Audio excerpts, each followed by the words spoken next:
Welcome to another episode of In the Cut. I'm your host, the great Justino, and today we have a very special interview. But before we get into it, I want to let you guys know to like, comment, and subscribe on our For the Record YouTube page for more exclusive content. So let's get into it. Today we have a special guest. He is the mastermind behind 30-0, 5-time 3 division world champ, Gervonta Tank Davis. We have Coach Calvin Ford. How you doing, Coach? What's going on, man? What's happening, man? Good, What's good. going Thank you for on? coming through. Thank you for coming Yeah, through. How you feeling today? I'm all right. I mean, just got finished beating the case just now, so I'm just trying to like get my mojo back and whatnot, because top of the game after the Ron fight, and me and Tank went through the same thing. He said, "Yo, how it feels? 1 minute, next minute you locked up." Right. So, just trying to get past that process, get back focused on what my mission is and whatnot, and just keep it moving. Definitely. Well, first, let's talk while we have everybody's attention about your mission and some things that you're doing right now. You got a bus initiative going on. Yes. Let's talk about the bus initiative. The bus is going to change a lot of the kids' life. If you're not familiar, you got Gervonta Tank Davis, Lorenzo Simpson, and Malik Hawkins. They was and Mia Ellis. They was the caliber of us working with kids. We had a lot of kids came through this gym, but a lot of them is deceased. A lot of them is locked up. And what we learned in our journey, me and Coach Kenny, aka the Bible, that when I take kids traveling, you get to actually see their real inner self. So we have a lot of kids here. We got like almost 180 kids, and we go to tournaments, go to events, and some of the parents don't have the money to drive and all that stuff. So my goal is to get a big coach bus and take them everywhere we go. Let them see things, and just not, it's about boxing, but boxing is the net to grab them. You know what I'm saying? And actually show them the world. But to be with us is certain systems that we put in place. School can only do so much, but what I'm learning in our journey, and I'm almost 60, turn 60 next month, that a lot of things that we're missing, like some of the kids' personal hygienes, how to handle their money, these systems have to be in place for them to actually travel with us. You know what I'm saying? So if they go into these classes and actually get educated, you know what I'm saying, how to a way of life, you know what I'm saying? It should be same way we create champions, we're going to create a great citizen. Right. So, to my understanding, you're actually collecting donations for this bus, correct? Yes. A lot of people might think like he's a coach of one of the best fighters in the world, but just let us know why you are reaching out for donations for this project. A lot of stuff that you see in this gym, me and Coach Kenny come out of our pocket. I still have to live. I still have a lifestyle too. I still take care of a lot of people. So for people to support my mission, help me. So when they see everything come together, they'll be a part of it.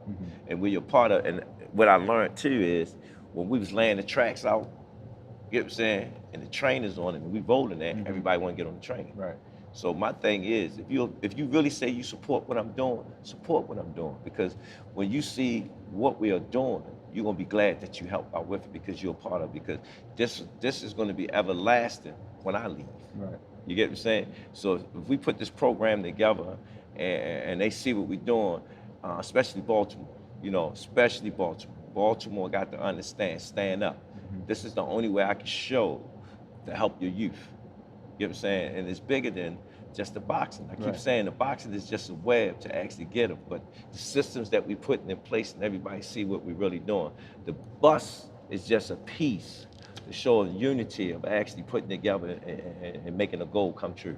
So let's just go back to just the start of everything.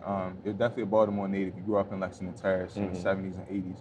Can you just talk about how it was growing up in that area? For those who don't know Lexington Terrace, just break it down a little bit for the people. Lexington Terrace was the terrace, man. I mean, the way how it was designed was like sardines, but I had a good life there. It made me who I am today. And it shows you that you have to be perseverance in life. You know what I'm saying? A lot of people came from the projects.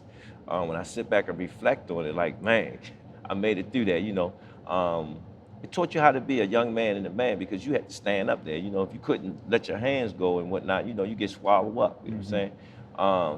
But back in them days, it was basically building character of who you are gonna be and whatnot. And you had Murphy Homes, you had the Turrets, I mean, and it wasn't game things, but you know where people represent their hood at and Right, whatnot. right. And when I sit back now and look at it, and people all over Baltimore, so they said, Cal, you was over East Baltimore, you was here, you was there, 'cause I was one of them guys that could move around. Right. It's a community thing in Yeah, Baltimore, not like you yeah. said, And if not you a look game at how thing. Baltimore's set up, right, it is a community thing. Each community have its own set, Right. how they do things and whatnot. And everybody don't understand Baltimore is a great place if you live in here. You know, you got a lot of things. I hear people from out of town say, man, Baltimore dudes are different. Right. They say they different. So, you know, and it's just, you know, representing our city and the youth is very important to me is to show them, I don't care if you're doing right or wrong, but if you put the right people around you, anything is possible. Right. So community and leadership was big to you. Was there a lot of that going on back then in the day? Yes. We had a guy named Brother Ray. He was a preacher. He used to come in the neighborhood. Mayor Schaefer. Mayor Schaefer was one of the greatest mayors that I knew because he knew all the players in the town. When he needed things done, they got done. Everybody was getting it. You know what I'm saying? You know, Baltimore went through its ups and downs, but people don't understand. Baltimore was a blue-collar town where you had a lot of industry here. And once they took them jobs out, you know what I'm saying? The industry changed, went to the street industry. You know what I'm saying? It was like for a kid to know anything about what's going on in the street, it was taboo because jokers didn't let that happen. You know what I'm saying? They actually sheltered the kids. You know, we don't have that today. Right. So at 13, at that time, y'all had the community initiatives going on. Y'all had the leadership, but you kind of it's a two-way street that you could take. Well, in life. when you come out every day in your house and you see what's going on. You know what I'm saying? And you're not introduced to anything else. And that's why I'm talking about the bus. Right. That's what you call fall victim to, because you feel as though it's nothing else for you to do. But if you're showing them another different way of life, you know what I'm saying? Something big is going to happen for that individual. Right. So at 13, you kind of fell victim to your I wouldn't say I felt circumstance. victim. I wouldn't even say victim. It was just when I came out, I seen the hustlers standing outside doing what they do now. You know what I'm saying? Trying to make a living for themselves. And one thing that I was good, I had a good remembering. I used to go to the store for them dudes. I was 13 years old, $1,000, just going back and forth to the store. You know what I'm saying? And one day when my life really changed, there's Mr. P.D. Dixon. P.D. Dixon was one of the known kingpins, was on the west side of Baltimore. God rest his soul. He had a bag of money one day. I didn't know it was money. I just had a big ass shopping bag. And he gave it to me because they was rolling down on him. And one day he seen my bike. He looked at me. He said, yo, did I give you a bag one day? I said, yeah. He said, damn, you still got it? I said, yeah. He said, you looked at it? I said, nah. He said, go get it. I went and got it. Didn't he know it was money in it? Right. Wobs of money in it. Boom. Gave him some money. Then ever since then, he took me around, met people, and whole life changed. You know? Got you. And So, you know, that's why I said I wasn't a thing of a victim. It's just that was the way of life at that time. Got you. You know? And then years later, and about 88 cases came, and Yeah. you got arrested. So you Yeah. did 10 years. I What was mean, going through your mind when that happened after going I that long thought I was stint? reading the Down and Going book. If y'all familiar with Down and Going, man. I mean, the way the feds wrote the story up, all the stuff we was doing, I was like, yo, we was having fun. But it was like I was reading the novel when I seen the indictment. And, you know, but that was another chapter that made me who I am today by going in, and I got a chance to learn about myself. You remember what I was talking about when you take a person from their situation and then put them into a new situation, you get what I'm saying? Their minds start to weather and they start changing. Like, wait a minute, it's a better way. And Right. So around this time, you are incarcerated. You reading the book. You like, damn, we was doing this. But why you locked up? What's going through your head? Like, at what point did you know, like, all right, I'm gonna find an outlet of boxing while being incarcerated? well, Just talk about how that came. didn't came about, to tell you the truth. I had another guy named Nadir. He was real smart that was in our crew. And Nadir was so smart, I mean, it was amazing. First thing he told me was, get your education. So what I started doing was focusing on my education and whatnot. And then what really drive me was when I came to Islam and I started reading about Prophet Muhammad Sallallahu Alaihi Wasallam, about Islam, and he was an unlearned man. You know what I'm saying? So that really inspired me to actually change my way of thinking. Okay. And when I was in, I was just basically, then I met Little Melvin. Little Melvin told me, youngin, that's where I get the word youngin from. You need to find something to do, because I would get in trouble and go in the hole, stay in the hole for a long period of time, that you like doing. And then I got introduced to baking. You know what I'm saying? Once I started doing baking, it was just like me sitting at the table doing my thing and whatnot. Right. And I was good at it. You know what I'm saying? Okay. And I used to make my hustle in the joint was pound cakes, cinnamon rolls, yeast, rice, and spaghetti. Okay. And that's how I got to know all the different cultures because they ate different things. Yeah. So when I look back on my life, it was funny, but at the same time, it was building me for what's to come. Right. So where does Reggie Groves come in the story of your life? Right now, I just got finished saying Warren. Reggie came in my life when Reggie. I used to keep Reggie away from me because Reggie was he would smile at you, but he was dangerous. Right. But Reggie, when I got the milk, man, Reggie, the nicest person in the world, man, the nicest person in the world. So when I got to know Reggie, is when they brought me back to city jail because the feds was because I was a young, was trying to get me to tell them on the crew. Okay. They see they couldn't break me, so I kept getting in trouble there so they could get me back to city jail. So I was saying, once I got over to city jail, I said, shit, I should have stayed where I was at. She bring me over this raggedy ass motherfucker. Right. So in the process of that, me and Reggie got tight. Okay. And Reggie used to always say, yo, why are you always kept me away from me? I said, Reggie, let me explain something to you. You one of them type of guys. I handle a lot of money. You know what I'm saying? So when people see things, stuff start coming to their mind. You know what I'm saying? They say, yeah, because you move different from everybody and whatnot, you know? But I say, no disrespect. That's just how I do things. He said, but you had all the stick-up boys working for you. I said, I kept all of them at bay. Right. You know what I'm saying? If they was working for me, nothing didn't happen in the neighborhood, you know? And that's how I treated all the stick-up guys, you know? We had another great legend named Geronimo, you know what I'm saying? And like if you're familiar with The Wire, Bodie, you know what I'm saying? This is a funny story. Geronimo was looking for me for years, but he didn't know he was working for me. Until Bodie was sitting up on the wall, and Geronimo said, man, I can't catch that kid CCO, man. They said he get money around here. So Bodie's sitting up on the wall looking at me. I'm looking at Geronimo, right? I said, Geronimo, hurry up and tell me what you want, man, so I can hurry up and take care of you. You know you can't hang around here, but I'm trying to get him away from Bodie. Right. Because Bodie kept looking at me smiling like you doing, right? Just because he knew what was going on. He knew what was going on. So all this time, Geronimo was working with me, you know what I'm saying? But he didn't know who I was, because I never put myself out like that, you know what I'm saying? I was always in the back, chilling and whatnot. And Bodie said, yo, this nigga been looking for your ass forever. He don't even know who the hell you is. I said, the only person know that he know who I am is you now. You know what I'm saying? Bodie said, I ain't gonna say enough, because Bodie was a good dude and whatnot. So when I sit back and reflect on stuff like that, I said, Dad, my Lord really, really watched over me for making me pass through them situations in life. And I was going to talk about this a little bit later about The Wire, but you just mentioned it, so we could go there now.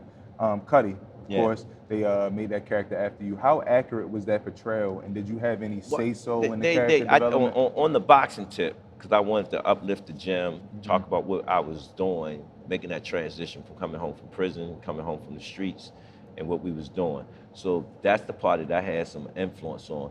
But when you watch it, they took crews and switched them. Okay. You know what I'm saying? Like, Bodie and them wasn't the hustler. That Burden Corporation wasn't the hustle side. Warren and them was actually getting the money side. You know what I'm saying? So when the detective was investigating us, steady using everything, he flip-flopped it and made Bodie and them like they was the hustlers. You know what I'm saying? But Bodie and them, man, they hustler was different. Right. You know what I'm saying? They got money in all sorts of ways and whatnot, but they used what we was doing in Lexington Terrace, because we was so organized. It was about opening up shop, getting money, taking care of your family, going out on the weekend, having fun. You know what I'm saying? That's why when the Fed said we was doing all that, I was like, hold up, yo, where this shit come from? You know? But again, man, it was just a way of life at that particular time. So, as you're incarcerated, you're training, or really you're just fighting. That's just your outlet at that point, right? So when you got out of jail, what made you want to become a trainer opposed to become a fighter? Again, Reggie said, yo, you should fight when you get home. I started laughing. I said, yo, you know how I'll be when I get home? He said, nah, you pretty good. And people kept telling me that. So when I got home, I got home making a transition. I met my wife, Tiffany. She Muslim, and she challenged me. She said, you going back to the streets. How you gonna tell me where I'm going at? And that's forced me to actually stay in the workforce. So I was working for Phillips Food, became the youngest black manager at Phillips Food. Turn this way for me a little bit, just so we can. Okay. So we can Came the youngest black manager at Phillips Food, Mm-hmm. and in the process of that, I learned a lot. You know what I'm saying? Because I took that same concept that I was running the streets and put it in that system. Right. And me and the owner, the CEO, got like this. And I used to always tell him this story. I said, "You're no different from me and you." He said, "Why you say that?" I said, "You get crab meat from overseas, pasteurize it, bring it back, put a cut on it, put it in supermarkets. What's the difference?" Same thing. Yeah. He loved that story. Right. And ever since then, we was like this. He took me to his house. So he introduced me to so much on a corporate level, you know what I'm saying? And coming home from where I come from, my mind is like a sponge, you know, trying to soup everything in. And when he passed away, God bless his soul, that I decided to take my money from out the company that I earned and put it into boxing. And that's where we at. You just segueing into all my questions for me. So that's where I was going next. I just want to get a little history behind this building that we're in right now, Upton Boxing Center. Just talk about when it was founded, how it was founded, who was the founding I can give you fathers. some dates, in reference off of Gervonta Davis when he first got his first nationals. So I came home in 97, started boxing at Herm Run at 98. Mr. Leon Fitzgerald started me off with that. Then we came here. Actually, we was at Herm Run. Herm Run was a recreation center. They didn't, you know, the thing was some kids wanted to play basketball, shoot pool and whatnot. So I didn't have kids that was really sturdy to stay in the gym until I got Ramon, Manny, Andre, and Meme. They was the three kids. Oh, man, I would say that my son and Melanie, they was my first 5 kids that I first started off with. They gave me my fist. And in the process of that, Mr. I ain't said his name in so long, but he was the director of Parks and Recs back in the day. And he said, "Calvin, I got a building for you." You know what I'm saying? Me and my brother, Coach Mac. He said, "It's a homeless spot, but y'all gotta come in here and fix it up." We came in here and painted, put the bags and stuff in place and whatnot. And that's how Upton came about. But the real essence came from when Hassan Rockman won his first world title. Mayor O'Malley, if y'all don't remember, he had this thing, this slogan called "Believe," and it still sticks with me, that if you just put your mind to it and believe in it, you know what I'm saying, anything is possible. So when Hassan Rockman was supposed to run all the recreation centers, putting gyms in all the centers and whatnot, he got caught up into some situations and whatnot. He left and went to Vegas, you know what I'm saying? And God put me in this place, and the rest was history. Right. So at what point did you and Kenny Ellis become Kenny, tied in? Books Before Hooks. My brother, Marvin McDowell, he runs Book for Hooks. He had the baddest, youngest program, you know, that I seen in Baltimore dealing with the youth. And their code was decent. You know, you had a couple of old heads that I know, especially Brother Lou. He was like the trumpet. You know what I'm saying? And Brother Lou was like that one, "Who let the dogs out?" Yeah. Man, them boys, when they came through, boy, they came through. You know what I'm saying? And I was watching their program and whatnot, and I was planning to be there with them. But a friend of mine named Gary said, "Nah, yo, they got a gym over East Baltimore, man. Why don't you bring your boys over there?" And Gary, you know, we used to get money together back in the days. And so I said, "Let me listen to Gary." You know what I'm saying? I went over there with Gary and met Mr. Leon. That's was history. Okay. And then, so at what point, you know, y'all got the gym running, you and Coach Kenny both in here doing y'all thing. At what point did y'all know, like, we kind of got something, like, we got a hold on the community? Before Kenny got here, it was Coach Mack. Okay. Coach Mack was with me the first generation with the 5 kids, traveling to the nationals, going to the regionals, going to the state, you know, trying to understand the situations and whatnot. And then once me and Mac did that run with the kids, you know, Tank came here. That's when Tank came, his uncle bought him, and my son was here. So my son was like the first one to really recognize, you know what I'm saying? Tank used to watch me. I had a kid named Ramon Mann, he used to play with them guns. He was my first national champion. And he used to watch Ramon, you know what I'm saying? Tank used to sit right there on that ring and just look. And my son and other older fighters in here, we had told them, Coach Mack and I had told them they need to start mentoring, grabbing some of the younger kids and talk to them. That was our way of keeping them straight, you know what I'm saying? Because then it was like a big brother to them. And when I was home, my son used to always talk about Tank. He used to always talk about Tank. I said, he's still a little boy, you know what I'm saying? But I always seen him in the corner of my eyes because he was always watching. He was always watching. And my son wanted to go back to Jersey because he was born and raised in Jersey, but we brought him here because I wanted him to be close to me the whole time when I got out and whatnot. So came to me and he said, yo, you know I'm going back home. That little kid right there, you need to be in his life. I don't care what you do, keep him in your life. But the thing got me, I don't know what he told Tank. Whatever he told Tank, that nigga stayed glued to me. Yeah. And when I didn't take him somewhere with me, he used to get in trouble. So I made sure I had to take him with me, you know what I'm saying? And I find it funny now that the roles change. You with me? Because we do the same thing with me now. Like he tried to make sure wherever he doing, where my coach at, you know what I'm saying? And that's the bond that we grow, you know? And everywhere when the people start sitting there say, that's your son? Yeah, that's my son, because he was with me so much, you know? And people in the gym say, Cal, I don't care about nothing else but Tank. No, it was that. Then Renzo came, Malik came, you know what I'm saying? It was based on the time that they spent here with me. You know, you become that figure to them. Right. So let's talk about your son Kadir and the death of him, man, and what you were doing to try to prevent, you know, the gun violence and things like that. And unfortunately, that's how he lost his life. Just talk about his legacy a little bit. Oh man, Kadir was a beast. That's when Coach Kenny came around. Okay. Coach Kenny loved him. Coach Kenny and Mac, both of them loved him because he was different. He when a kid was playing, he'd smack the shit out of the kid and then tell him to go get their parent. Then tell him why he was playing. and I used to sit there and trip off. He said, y'all shouldn't be playing with older guys. You get what I'm saying? When you playing with older guys, they supposed to check y'all. You get what I'm saying? And I said, damn, I told him good. You don't play with your elders or talk, out of line with them and whatnot. And I think Tank liked it that. Tank liked it that because, them two used to be together, man. I used to watch them and whatnot. And I had another kid in here. He used to say, man, your father the best, man. I wish they was my dad. And that's when Tank used to always say, that's my dad, coach, right there. You know what I'm saying? And it was just a family-orientated situation, man, that you couldn't get around it, man.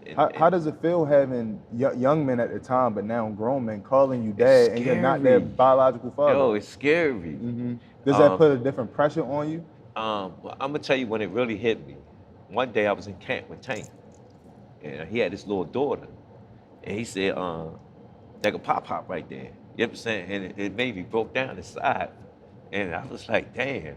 And when I look at him now, I still hear little Tank, but I know he a grown man now. You know what I'm saying? Right. But it just shows you the work and the years that you put in, grooming an individual to become what he's going to become. Yeah. And I'm sure you're proud of all of the fighters that you... Man, you just don't know. And I can't wait to the next generation to come because how would I sit there and say we had a chance to learn a lot of things, to grow, to teach a lot of things. And the difference is we got a lot of, I call them manager dads, coaches dads, you know what I'm saying? That's in their life. And a lot of people don't talk about them stories because they could be doing other things. I got 4 coaches in here now that I actually changed their life. And when I see them coming through that door every day, it makes me happy. Yeah. Because they spending time with their sons. That's good. That's good. So let's talk about some of the kids that you've maturated to grow a relationship with over the years. Truck, Mia, I want to talk about them specifically and kind of the turmoil that they're going through right now, getting snubbed in fights and things like that. So what's your thoughts on that? Well, I look at it. Do you think that is because y'all got the big target? Well, that plays a factor. That plays a factor, and they look at Tank. They look at Tank one way, figuring all the rest of them are the same way, but they're individuals. They're all individuals, and each one of them got their own DNA and lane that they got to go through in their transition to make them who they're going to become. You know what I'm saying? So in the process of that, it's just a learning experience to what's to come. You know what I'm saying? It's just how you bounce back from that. You know what I'm saying? It's like myself. I went to jail for 10 years. Look where I'm at now. Yeah.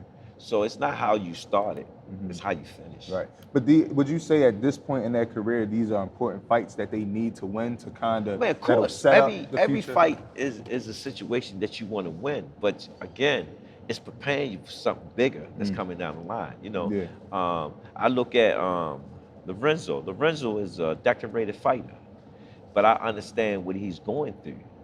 You know what I'm saying? But as a coach, a uncle, dad, a mentor, and everything, sometimes you got to let an individual go through their growing pain until something click and wake them up. Right. Only thing I can do is just be there for him and express my opinion and how I feel about things, and hoping that he take it and run. And what I seen with Tank, sometimes me and Kitty think he ain't listening, but when I sit back and look and see what he doing, I say, yo, he listening. You know what I'm saying? Because you see from his actions, you know? And that's what it's gonna take for Lorenzo. You know what I'm saying? You'll see it. I hear it in his speech, you know what I'm saying? But he's trying to find his way. And sometimes I wanna tell him this, everything comes into your time. Every time we do something, it's a time for it. Right. It's a lane for it. Everybody got to stand in line. When you was born, it was the time for you to come out the womb. So just wait your turn. You know what I'm saying? Go through your transition. It's going to happen. The reason why, because you put work in. And that's what it's all about at the end of the day, the work. So how do you share your time amongst all of your kids? Like easy. Truck, Just give yourself to them. Okay. Just give yourself to them. You know what I'm saying? You know, they all different individuals. They all have their human aspect about themselves when they dealing with anybody. You just got to know how to manage these things, you know. And it's getting bigger for me because now I can't stay in the gym all the time. I got to go out and do different other works now because I have a project that I'm working on. It's basically dealing with the inner city kids and trying to get their way of thinking changing. Gotcha. You know, so it's a lot of stuff that I'm doing that is bigger than just the gym. And everybody don't understand it. And the only way that we can change a situation is us as leaders, as figures, going out there and spending time with them and seeing what's going on. And you'll see an avenue like, Dad, this kid got talent. Let's push the talent. You know what I'm saying? Because that's what we used to do. Yeah.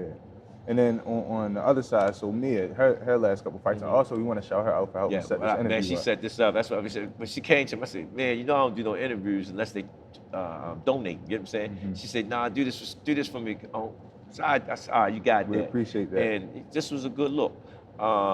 Mayor, I watched Mayor since day one, and everybody try to keep counting her out. You know what I'm saying? And these growing pains again. They're counting her out again. But guess what? Something big gonna happen for her when it happens. Some roles are different. Sometimes you gotta be in the mud, deep in the mud, feeling like you can't get pulled out. But it's just how you figure it out to get pulled out. Right. And she figuring it out. And when she get pulled out, she gonna sit back and reflect all the things, how she felt and everything that's gonna make her become who she's gonna become. So now let's talk about the elephant in the room. Yeah. Let's talk about Tank, right? Just talk about the training that goes on, the film study, because it's like Lomachenko isn't even up, and it's already clips kind of breaking down fighting styles and how to defend them. That's what they do, try to figure it out. But me personally, it was inevitable for this to happen. It was going to happen because everybody got to look back at history and timeline. When Tank turned pro, Lomachenko came on the scene for Salito. You know what I'm saying? One of the decorated amateurs of all time. You know what I'm saying? He was that yin, and you got to have that yang. You know what I'm saying? And he put the work in. You know, Bob and them did a great job with him. You know what I'm saying? He very decorated. This is a different type of fight for us because it's a worldly fight. The reason why I say it's a worldly fight because Roman is on that level of fan base, his achievements that he did and whatnot. So this is a mark for Tank right now, coming from this level. You got you know the symbol that I'm saying of the yin and the yang. Yes. You know what I'm saying? So when I look at that situation, you got the light and you got the darkness. Which one is going to prevail? That's what type of fight this is. You know break down the different categories of fights that you got. Like you said, this is a worldly fight. You might have a local fight or something. Just break down those categories. When you look at certain situations, the Frank Martin situation, I call that the culture. You get what I'm saying? Because we have two cultures fighting against each other. You get what I'm saying? When you look at Pitbull and Tank, that's a different type of culture because you got the Hispanics. You get what I'm saying? Then when you go back and look at Rolly, you get what I'm saying? Rolly had the gift for doing this. You know? And that's how that fight goes. And then when you look at Garcia, his fan base was unreal, super unreal. So in the process of that, that made that fight one of the mega fights, and then he was classified as one of the big four. Romo is one of the big four. If you go back and look when they start talking about it, was Teofimo, Romo, Garcia, and Devin Haney. Shakur wasn't even mentioned. Shakur was like getting his run coming out the limp. He wasn't even mentioned. Then all of a sudden he's sliding there. Same as Frank Martin. He slid in there. You know what I'm saying? Both of them in the same classes. So people don't pay attention to timelines and whatnot when they saying things. But when you look at our team, we got people that do all types of stuff because it's war. Yeah. You So know what goes into the decision making of who you're going to fight? Of course, well, Tank have that what you call it, and all that's our input is, does it make dollar sense? Because at the end of the day, the heads to be got to put out that money first. Right. I know you've been hearing this, some saying like, tell them to put the money up. You know what I'm saying? Because there's a lot of money is being spent before the fight even happened. You know what I'm saying? And it had to make sense. When they sitting at them tables, they looking at past history and what it would produce. Right. If you're a businessman, you're in the business of making money. You seen what who did the last time, and you add it up and you look at who asking for what the venue is, numbers don't lie. Numbers not gonna lie. Gotcha. When you see that type of stuff, do we want to take that chance? That's why certain fights take so long to happen. You know what I'm saying? One of the long living promoters that's been around is Top Rank, Bob Earn. You know what I'm saying? One thing I can say about him, he protects the brand. Al, PBC, he looks out for his fighters. You know what I'm saying? Because all of them look like superstars. You know what I'm saying? Golden Boy, they deal with their culture. You know what I'm saying? The Hispanic fighters, because they want to see that the culture in a sense. So when you look at different promoters, then we got Eddie Hearn on the scene trying to break into the market wave. You know what I'm saying? So you just got to sit back and see what brand, what company is out for the best for your fighter. You know what I'm saying? And fighters got different, what you call it. And if you sit back and listen to how they talking when they doing the interviews, they telling y'all what's going on. But the fans are fans. You know what I'm saying? Fans will love you 1 minute, next minute they hate you. You know what I'm saying? And I sit there and try to explain to youngin, we taking a Michael Jordan effect. We read the paper, look at the criticism, then shut them up. Yeah. So just talking about, fighters just kind of talking to let you know what's going on during the fights, we can definitely see Tank's character and charisma just unfolding in front of us. What's one of just give us a funny moment that y'all have had maybe all of y'all ain't see like... this last yo, let me explain something to you. I want to give thanks to my Lord for Ramadan, man. Ramadan really focused this dude. He was so focused. And one of his cameramen came to him and said, yo, Tank ain't even complain about the weight or nothing in this camp. I said, yeah, you notice something? He learned how to be disciplined with his fast, with putting in his body and whatnot. And I said to myself, like, dang, he's almost there. He's definitely awoken. And the way how he did the interviews, and he had one tantrum when they didn't do something. I said, Tank, you can't do that. You're on a different level now. You gotta tell him what's wrong. And once he did that and showed him what was wrong, it went up in one day. You know what I'm saying? And the rest was history. You know what I'm saying? He put on a great performance. I was sitting back on my podcast last night laughing, and I remember I sat there and said, y'all want to watch the fight like y'all came out of a karate movie, and y'all gonna say, I want to fight just like Tank. And after that fight, everybody was like, yo, so I'm just amazed. I can't wait to this next fight to come, man, because it's a worldly fight. Yeah. It's gonna be interesting. When you look at styles and whatnot, they call him the Matrix. So are you saying that fight is going to happen? We just getting the paperwork and stuff together. It's the best fight to happen. Okay. You know what I'm saying? For everybody across the board. You know what I'm saying? Because if you see it, you looking at the internet. The internet is like, we just can't wait till they say it's done. Yeah. So we just keeping our fingers crossed and whatnot, and whatnot. I mean, it's a worldly fight. It's a fight. When you reflect back before COVID, they was, boxing falling off. Man, after COVID, you've been seeing some great fights. So this fight gotta happen. Gotta happen. So let's rewind the time a little bit and let's go back. We back here in Upton Gym. What was the first time, or maybe it was on a circuit somewhere, what was the first time you knew Tank was special? Like, you like, this kid got When did I know Tank was special? The day I get emotional. When I actually went broke, lost my house, didn't have nobody, nothing, was dead in the water. And I said, youngin, this our last run. We got to make sure we make the right moves. You know what I'm saying? And you know what he told me? Coach, believe in me. And to this day, I don't hear Tank the man. I still hear Tank the boy telling me to believe in him. Right. You know what I'm saying? And for him saying that at that age and saying where we at, man, he God bless. Yeah. So what challenges do you face now? You know, you guys are in a different world. You guys live a different life now. What challenges do you face as a professional boxer for one of the best boxers in Only in the person world? can kill us is ourselves. You know what I'm saying? What decisions we make. We got different elements out there, of course, that's going to be there. But you have to just make sure you recognize these things. So right now, at this point in our life is that it's navigating through this life situation and whatnot, because this is a level that we both haven't been on, and embrace it, because I think we are here, at least myself, how I'm looking at it, is to educate ones to come. Right. Like Brona stepped in my camp, and the way how he gave himself to me and listened, he said, man, you sound just like my coach. I said, you got to remember, me and your coach was doing the same work in 2 different cities. That's what made us tight. You know what I'm saying? That's why I sound like your coach. Right. You know what I'm saying? And watching how he came in there and worked, and he fit right into the system. You know what I'm saying? And that's the mission, to awaken greatness. And there's greatness around us all the time. We just got to recognize it and push it.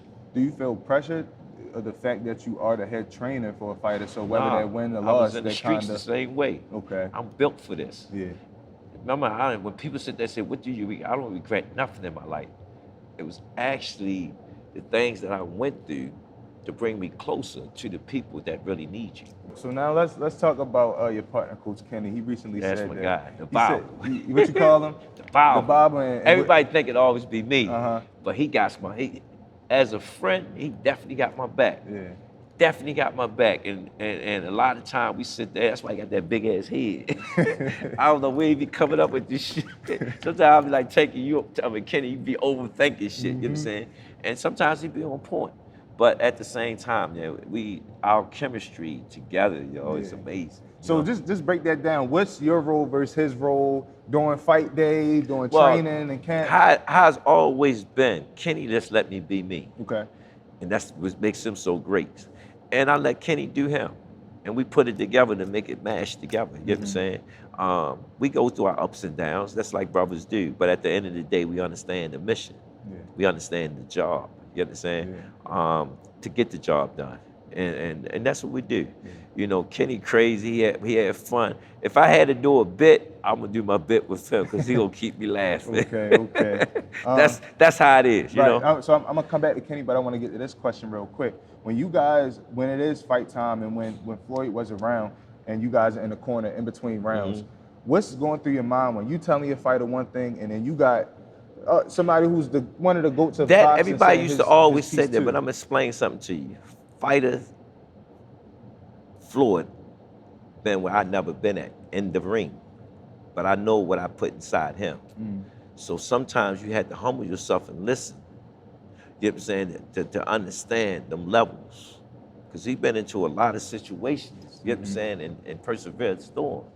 You know, so you have to give an ear. Right. Me and Floyd talks, and how I talk, I say, yo, he's built different from you. He's not you. He's way different from you. You have to understand that. And you always said to me, respect the talent. Respect him as a young man. He's doing the same thing you're doing, but even different. You know what I'm saying? Your job is to be there, to be that elder, to walk him through that thing. You know what I'm saying? But sometimes Floyd does things, you know what I'm saying, that we see, especially Baltimore dudes, it's ain't right, it ain't cool. But that's Floyd, you know what I'm saying? Yeah. And sometimes you have to teach your youngin', that's just his DNA, but at the same time, you gotta respect us as a people, you know what I'm saying, that we don't live like that. It's a code with us, you know what I'm saying? Yeah. Certain things that you do, and like I'm gonna give you an example. I can understand Devin Haney's situation because Devin Haney grew up in that gym. He actually was in the midst with them, you know what I'm saying? But again, Floyd could be hurt from that because Devin's dad went another route because his dad seen some things he probably didn't like. Right. You know what I'm saying? That's understandable. So I don't know how Floyd felt. Then the same situation happens with Tank. But when you bring the op in him, put your arms around him, wait a minute, he's not signed to you. I'm signed to you, yo. It's a difference. That means we part of the crew. Right. You know, so when you see stuff like that, it don't rub you right. You know, and I understand they mind games. It's business. You know what I'm saying? You don't know how that young man is taking it and how he's looking at it in his mind. Yeah. So certain things you don't do. And it's like this. We boys. You know what I'm saying? Y'all have a problem with each other. You get what I'm saying? And if I say it don't make no sense, I'm gonna give you my honest opinion about it. You get what I'm saying? But if we boys, I'm not messing with that because he's gonna feel a certain way, and it's that you get that connection. You get what I'm saying? And then when it's not really in your circle, I can see in the business that he's on paper and he's with us. It's a different situation there. So you have to be in a situation that you be the word I'm looking for, that you around it, but you don't start troubles with it. You know what I'm saying? Because it's in the You accept it. Yeah, you have to because it's business there. Yeah. You know what I'm saying? But if it's not business, why is it around us? Right. Yeah. So makes sense? Yeah, definitely. So back to Kenny, right? Kenny said that Tank, he feels like can decode the shoulder roll. What's your thoughts on that? Wait a minute, say it again. Coach Kenny said that he feels like Tank is at a point where he can decode Floyd's shoulder roll, right? What's your thoughts on Tank versus Floyd? If that I don't have no thought out of it. You get what I'm saying? And the reason why I don't think of it, because I don't think of it unless it happens. Right. I'm not even going to put it in my head. You get what I'm saying? Because at the same time, Floyd did great things for my youngin. You understand what I'm saying? Floyd did bad things for my youngin. For me to even put that in my mind, you get what I'm saying? I don't even want to go there. Right. Okay. Because the way I train Tank is different. And going up against a greatness like that, you have to be on a great level. Yeah. So that thought, Gotcha. it's like a fantasy, what you call it. Yeah. You get what I'm saying? It seemed disrespectful. You get what I'm saying? But both of them are one and the same. Hey, on a more positive note, Tank revitalized the block, or is in process I of can't wait till we revitalizing the start block. on that because I've been doing a lot of homework. My thoughts, and I'm gonna give it to him, that I want him to, I call them pyramids, when you do things and leave it and it's still here when you're gone. That's what I want Tank to do. Where I want it to be Gervonta Davis' place. You know what I'm saying? And I, God willing that we can tear the whole block down and build it back up, something brand new that he built. Understood.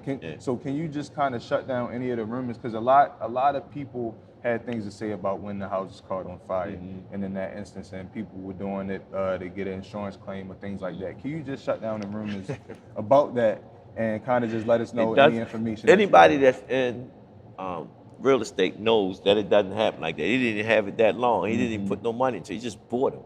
They was just empty shells at the time. You know what I'm saying? And that happened. It was messed up. You understand what I'm saying?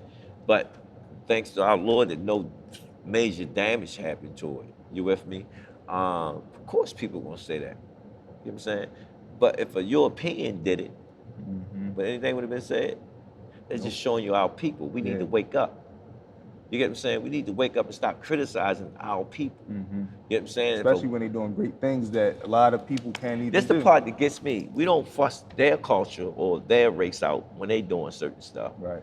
We just say something woo woo and keep it moving. You know what I'm saying?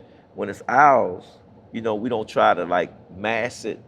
No. That brings me up with P. Diddy. You know what I'm saying? I'm looking at all our great guys, this billionaires, millionaires that got to that level. You know what I'm saying? And every time they get to that level, they snatch them from us. Something to think about. Yeah. We never had nobody where we could reel up and say, yo, he did it and got there. You know what I'm saying? And they had a movement. They was trying to put other people on. You know what I'm saying? When you look at Rick Ross and stuff that he doing, you look at what they doing together, putting that money together. Yeah. You know what I'm saying? And that's what it's all about. Us coming together. A Chinese man told me this. He said, Cal. I said, what's up, man? He said, man, y'all culture is different. I said, yeah. He said, yo, y'all culture gets other cultures to follow what y'all doing. He said, but the only thing I see that y'all culture can't do is come together. I couldn't say shit. Yeah. Couldn't say nothing, man. So you know what that made me start doing? Working on my circle to make my circle get bigger and try to build something where if we work together, we'll be amazing. Right. Right. So back to the bus. If y'all looking, if it's a link, send us the link for the bus. My link is on my bio of my Instagram. Okay. You know, you can see I'm real transparent with everything. This bus is a caliber to actually change some of these young youth lives in Baltimore. Really, it's going to the plan that we have, and I don't like disclosing everything until I put everything in place. The plan that we had, Baltimore going to be behind this. I'm going to show you the same way we did Tank. The difference is y'all going to help me raise these youngins and youngins that's not in the gym. Nice. That's what the plan is. So we're also going to put the link in our bio for this as well, so people that's watching can go visit the link and donate as well. But just on a lighter note, let's just talk about a few things. What's your thoughts on exhibition fighting? Mike Tyson versus Jake Paul? It's nothing wrong with it because they fighters. They fighters by heart. And people want to come out and see their old fans, fighters come out and fight. I think it's a good thing. It's entertainment at the end of the day, The last time I seen Mike Tyson and Roy Jones win it, it was amazing. I was excited. I was like, yo, Mike look good. He wanted to keep going. Yeah, and I seen Pops and Roy hold him and say, nigga, this is just an expedition. Nigga, what you trying to do? And it was fun. Yeah. It was fun. So that's why I condone it. You know what I'm saying? It's fun, Are we going to see you in the gym soon? I try to fight. Actually, I wanted to fight Rolly's coach, but the commissioner wouldn't give me my license. You know what I'm saying? And they was, I'm like the man here in boxing. That would have been a good look for the city of Baltimore. Definitely. You know what I'm saying? So, I stayed in shape, just to get that, how you say, something on my bucket list. Okay. You know what I'm saying? And getting in the ring. I don't worry about the wins and the losses. Say, I did it. You did it. Exactly. You know what I'm saying? And that's what I'm trying to interject to people. Just do it. Like Nike. You know what I'm saying? God say be and it is. We just have to do it. My next question is if you can, a dream fight, you could pick any boxer from any weight division, any time period, put two people in the ring, put them on the same playing level, right? What two fighters would you want to see? Well, that's a good question. I never thought of that.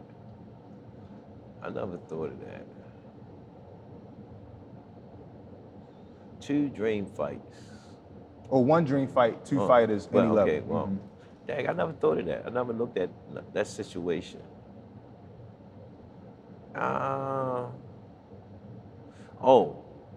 Pride and Sugar Ray Leonard. That's before my time. I can't even But people know what I'm talking about. The boxing fanatics, Earn Pride and Sugar Ray Leonard. Okay. I would have liked, because they crossed paths. They talk. That fight never happened. Gotcha. And Earn Pride was one of them guys that was like most feared. Yeah. All the guys, Hagler, all of them was like, that nigga crazy right there. They ain't want to see him. Gotcha. That's the fight. Okay. Yeah. And then let's say I wanted to start fighting today. It's my first time ever fighting. What's the first thing that you're teaching me as my trainer, whether that's mentality, skill set? First, I would see what weight class and what athletic ability that you do have. I'm about $185. Yeah, okay. You're fighting cruiserweight, or I had to make when you start working out. Let's see how your weight drop, how you discipline as far as your diet and whatnot. You get what I'm saying? So that the main things is doing a makeup on how your body react, how do you pick up learning things. You know what I'm saying? And then we'll determine, should you get in the ring or should you not get in the ring? You know what I'm saying? But if you have some athletic ability and easy to learn, then I can work with you. Because, Kenny always sit there and say, Calvin can turn anybody into a fighter, so that's what we do. All right, and last question, right?